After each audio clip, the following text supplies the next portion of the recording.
সুপ্রিয় শিক্ষার্থীরা, আসসালামু আলাইকুম। আজকে আমরা অবিচ্ছিন্ন গণসংখ্যা নিবেশনের ক্ষেত্রে কিভাবে প্রচুরক নির্ণয় করা যায় সে বিষয়টি আমরা দেখব। আশা করি ভিডিওটি তোমাদের খুব ভালো লাগবে।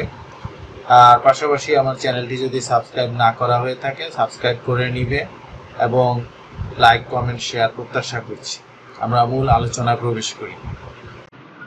আমরা এখানে একটি প্রচুরক নির্ণয় সারণী দেখতে পাচ্ছি। এখানে শ্রেণীর ব্যক্তি এবং গণসংখ্যা দেওয়া আছে। শ্রেণীর ব্যক্তির মধ্যে আমরা প্রথমে 100 থেকে 150 দেখতেছি, গণসংখ্যা হচ্ছে 10। 150 থেকে 200 গণসংখ্যা 20। 200 থেকে 250 হচ্ছে গণসংখ্যা 35। 250 থেকে 300 গণসংখ্যা হচ্ছে 30 এবং 300 থেকে 350 এদের গণসংখ্যা হচ্ছে 15। এর মধ্যে কোনটি প্রচুরক বা এখান থেকে কিভাবে আমরা প্রচুরক নির্ণয় করব সেই বিষয়টি আমরা আজকে দেখব। প্রচুরক শ্রেণী নির্ণয় করতে হবে আগে প্রথমে, যে প্রচুরক শ্রেণী কোনটি। এখানে 5টা শ্রেণী আছে, যে এর মধ্যে কোনটা শ্রেণী। এইখানে আমরা দেখতে পাচ্ছি যে 200 থেকে 250 যেটা আছে এটার মধ্যে সবচেয়ে বেশি গণসংখ্যা অর্থাৎ 35, অর্থাৎ বাকিগুলা যে আছে এগুলার সংখ্যা কম, এর তুলনায় কম, এবং এখানে সবচেয়ে বেশি হচ্ছে 35। এবং এখানে তাহলে আমরা দেখি যে 200 থেকে 250 যেটা আছে সেটাই হবে প্রচুরক শ্রেণী, অর্থাৎ প্রচুরকের মানটা এই 200 থেকে 250 এর মধ্যে হবে।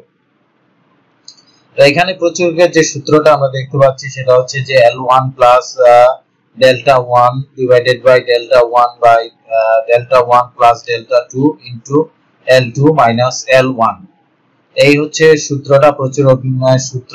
এই সূত্রের মধ্যে কোনটা কি মান। এখানে আমরা L1 যেটা আছে, L1 আমরা দেখতে পাচ্ছি যে প্রচুরক শ্রেণীর নিম্ন সীমা হচ্ছে 200। প্রচুরক শ্রেণীর L2 হচ্ছে প্রচুরক শ্রেণীর ঊর্ধ্ব সীমা, এটা মান হচ্ছে 250। ডেল্টা 1 যেটা আছে এটা হচ্ছে প্রচুরক শ্রেণী এবং প্রচুরক শ্রেণীর পূর্ববর্তী শ্রেণীর গণসংখ্যার মধ্যে পার্থক্য, অর্থাৎ এখানে 35 হচ্ছে প্রচুরক শ্রেণী এবং এটার পূর্ববর্তী শ্রেণীর মান হচ্ছে গণসংখ্যা হচ্ছে 20, অর্থাৎ 35 এবং 20 এর মধ্যে যে ব্যবধান আছে সেটা হচ্ছে 15। এই 15 হচ্ছে ডেল্টা 1 এর মান। আর ডেল্টা 2 হচ্ছে প্রচুরক শ্রেণী এবং প্রচুরক শ্রেণীর পরবর্তী শ্রেণীর গণসংখ্যার মধ্যে পার্থক্য, অর্থাৎ পরবর্তী শ্রেণীর গণসংখ্যা হচ্ছে 30 এবং 35 এর মধ্যে যে পার্থক্যটা আছে সেটাই হচ্ছে ডেল্টা 2 এর মান, সেটা হবে 35 মাইনাস 30 হচ্ছে 5।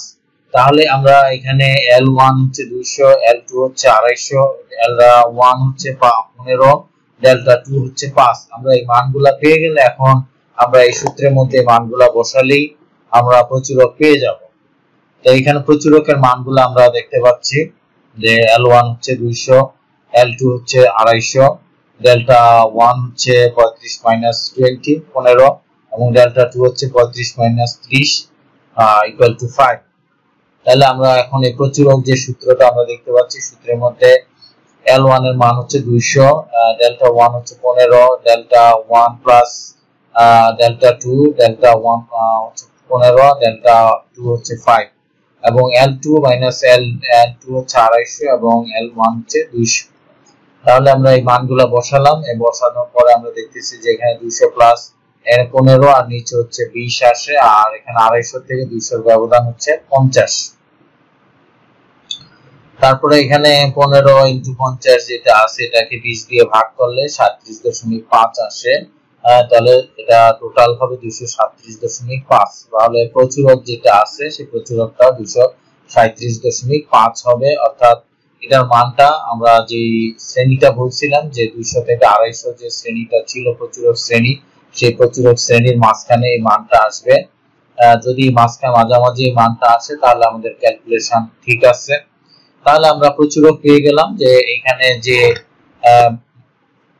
শ্রেণী ব্যক্তির মধ্যে যে মানগুলা ছিল সেই মানগুলার মধ্যে আমরা দেখি যে 237.5 হচ্ছে প্রচুরক। তাহলে এইভাবে আমরা খুব সহজেই গণসংখ্যা নিবেশন থেকে অবিচ্ছিন্ন গণসংখ্যা নিবেশন থেকে এইভাবে আমরা প্রচুরক নির্ণয় করতে পারি।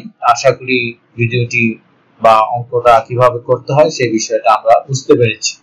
সাথে থাকার জন্য আন্তরিকভাবে ধন্যবাদ এবং চ্যানেলটি সাবস্ক্রাইব না করা হয়ে থাকলে সাবস্ক্রাইব করে নেবেন, পাশাপাশি লাইক, কমেন্ট, শেয়ার প্রত্যাশা করছি। আজকের মতো এখানে শেষ করছি। সবাইকে আন্তরিকভাবে ধন্যবাদ।